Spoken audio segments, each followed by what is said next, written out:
It is the different strands of people who come together to make this nation such a colorful fabric of diversity. We have come from far. Our journey has been long, yet the road ahead meanders far into the future. Our tongues hold many stories from the ages. Stories of greatness, of glory, of joy and pain. But also stories of defeat, of destruction, of tears and pain.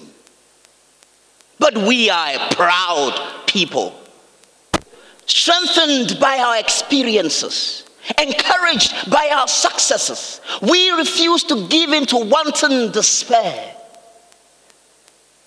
Do we not remember that glorious day in 1957?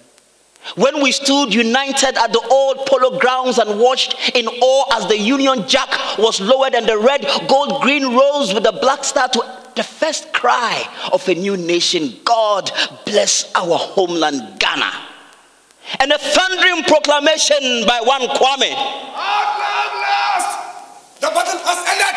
And Ghana, your beloved country, is free forever. Did we not hear his dreams and aspirations for the new nation? From now on, we must change our minds. We must change our attitudes. We must realize that we are now no more a colonial but an independent people. But also, as I pointed out, that also entails hard work. I am depending upon the millions of the people, the chiefs and the people, to help me to reshape the destiny of this country. We are prepared to pick it up and make it a nation that will be respected by all other nations in the world. And we know we are going to have a difficult beginning. But once again, I'm relying upon your support. I'm relying upon your hard work. Seeing you in these thousands, it doesn't matter how far my eyes goes. I can see that you are here in your millions. And my last warning to you is that you have to stand firm behind us so that I can prove to the world that when the African is given a chance, you can show to the world that he's somebody.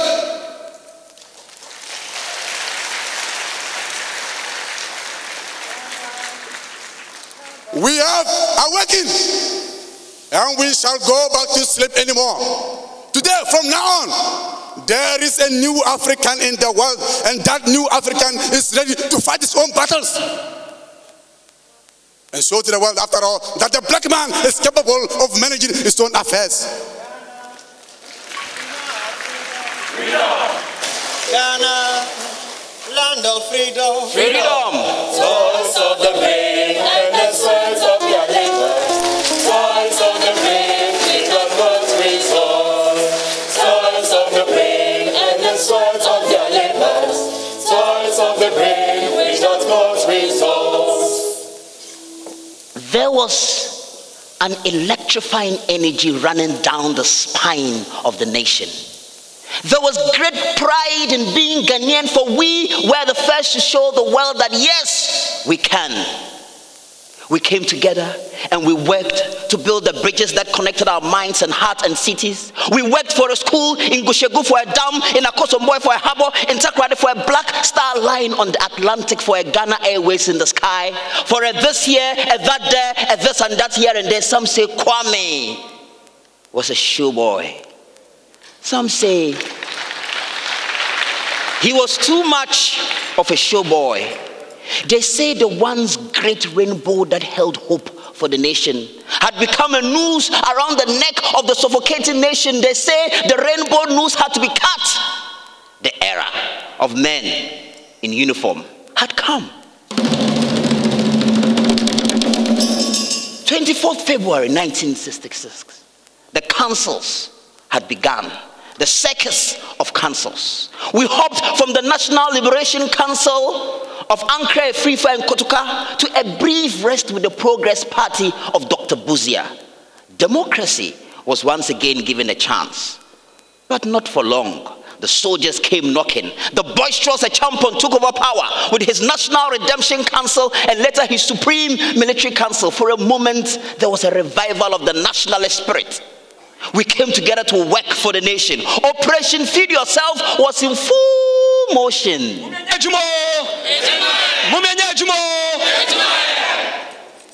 But throughout all this, we still found time to dance to the reigning high life songs of the era.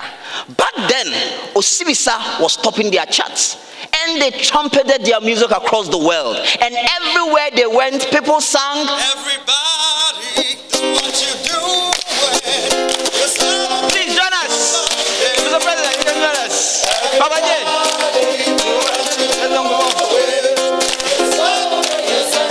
Yo. It's all about the unity.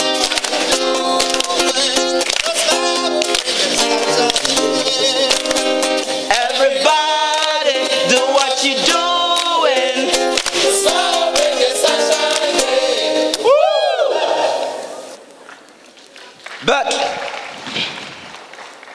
let us spare a thought for the legendary Kiki Jan, who made £1 million 18 years young but died begging at poverty's bank. The flower who drowned in his own nectar. Let the young take heed. You've been born, it's an empty home. Come on back where you really belong.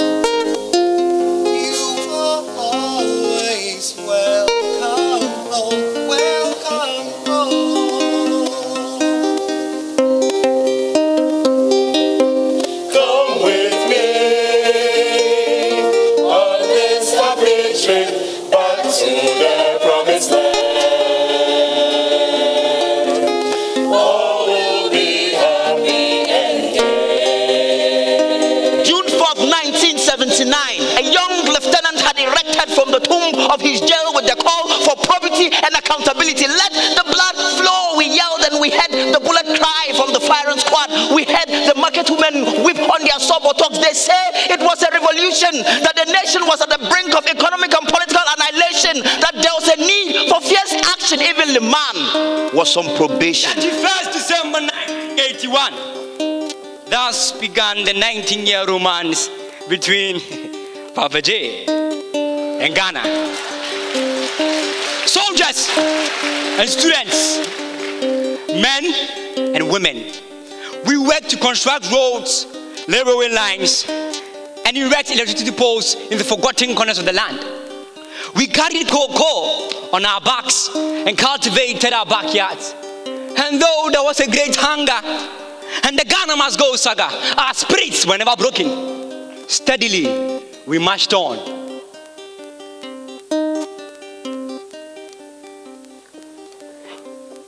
We worked to strengthen our democracy and increase our prosperity.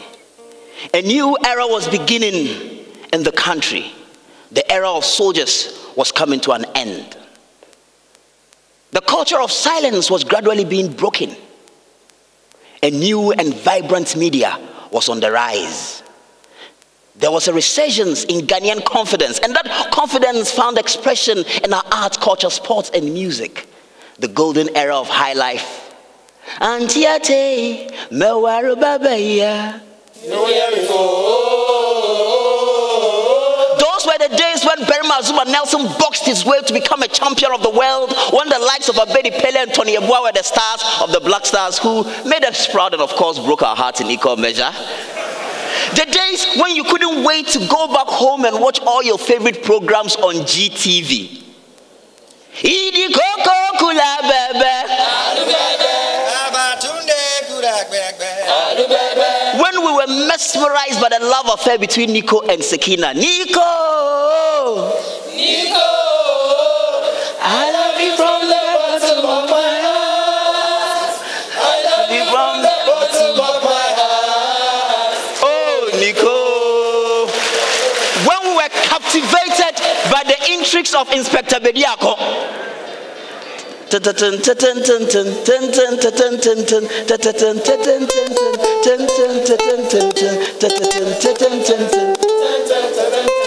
And so steadily we marched on. A new dawn was at hand.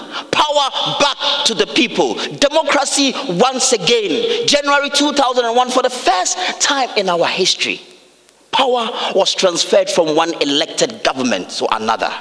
President John Rawlings handed over to President John Kufuor. Ghana's reputation was once again cemented as the bastion of democracy in the continent. We were on the move.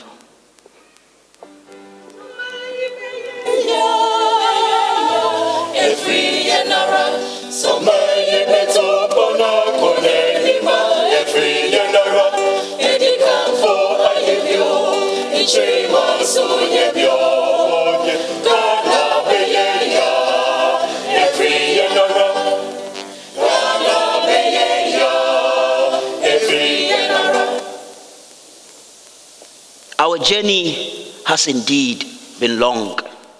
Our experiences have been varied. Our destination is still far off.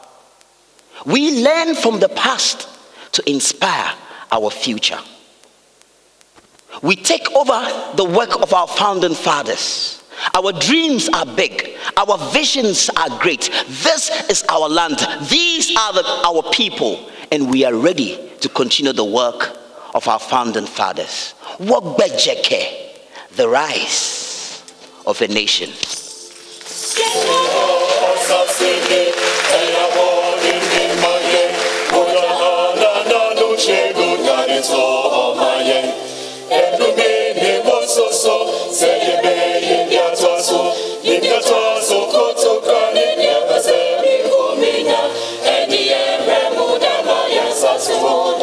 To say